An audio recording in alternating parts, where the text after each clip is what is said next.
watching you try to do multiple front kicks in a row. Can I give you a secret? When you're having trouble with your balance and your leg is here and you're like, whoa, you're starting to tip, you're trying to do more than one front kick.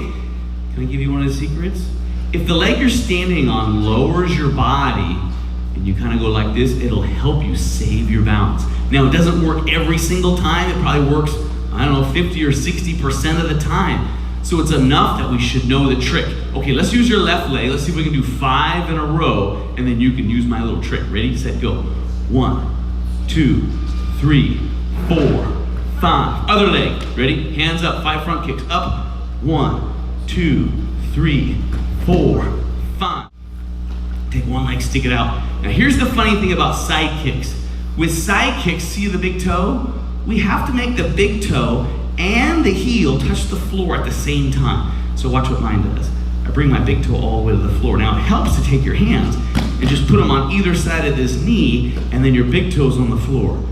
Yeah, everybody's got it. Now, when your big toe is on the floor and your heel, I pull my big toe back towards my body as much as I can.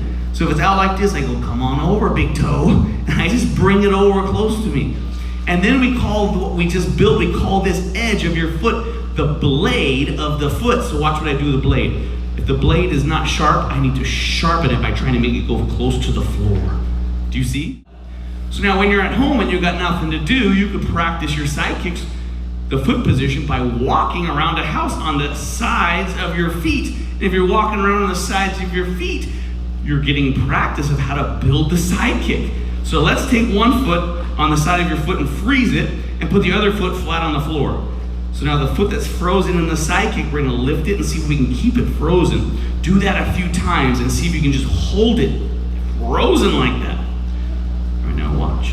The kick that we're kicking with, let's all make it the same. We'll all use your left so it matches mine, and we'll all kick this way.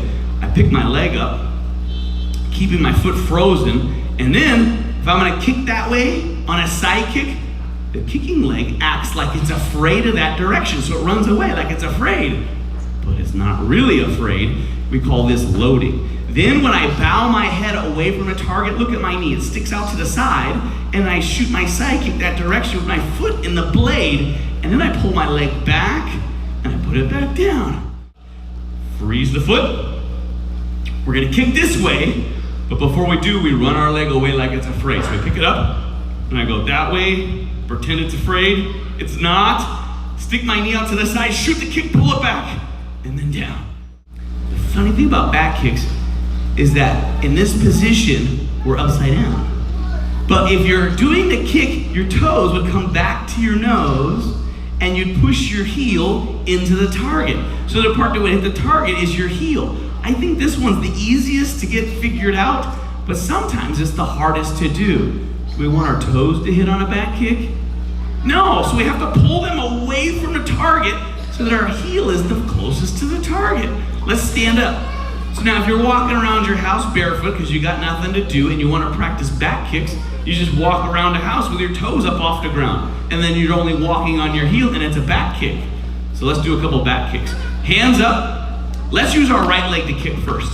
So it comes up. Now watch what happens. I'm gonna do a karate bow, and when I bow, my knees rub right next to each other. And then when my head gets really low, then I shoot the kick. And then I pull my leg back up, and then down. Yeah, now after you do the kick, so watch what happens. I do all the parts, I do the kick right now. Afterwards, I try to bring my knee right back up before I put it down. If my kick is going really low like this, I'm doing my back kick, well, the lower my head goes, the higher my foot goes in the back. So the secret to a nice high back kick is when I bring my leg up and I bow, I don't let the kick until my head gets low. If my head gets low, my kick will go higher.